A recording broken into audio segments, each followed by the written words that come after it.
Wind howls like a wolf at night, but Lady Darriby-Jones considered there to be no equivalent likeness for the sleet that thudded to the ground, yet came in sheets like curtains across the landscape.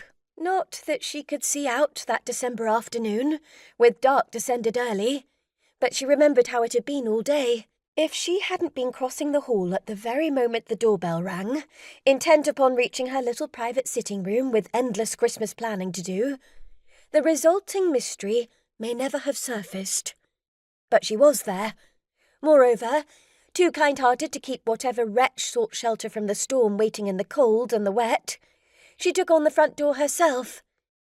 From long experience, she balanced her weight, feet squared, then heaved backwards. The front door stuck horribly, and she had been meaning to get something done about it for a long time.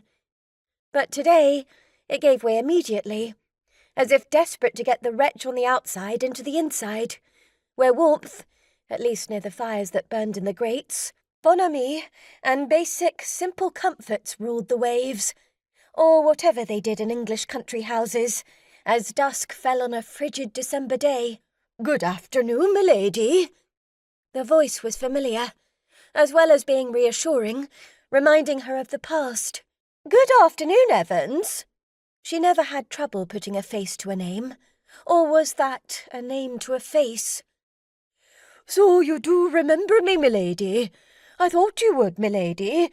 Says I, well, Lady Darriby-Jones isn't the one to forget those in need, Evansy, so take heart at the world again.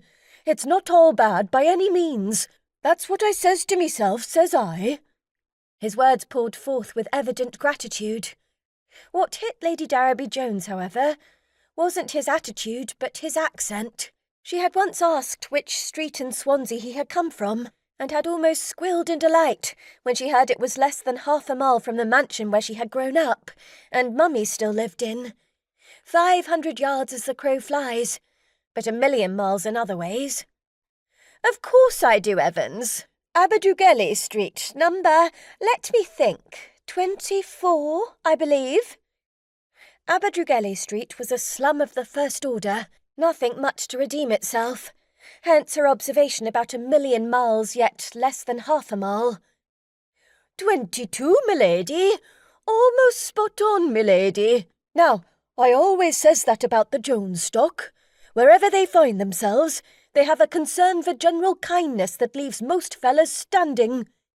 You'll be wanting something in the kitchen, I suppose? And a bed, if you'd be so kind, just for the one night. I'm walking back to Swansea, you see, having been let go from Wayland Towers, with not so much as a moment's notice. Quite a horror that's been, see, milady.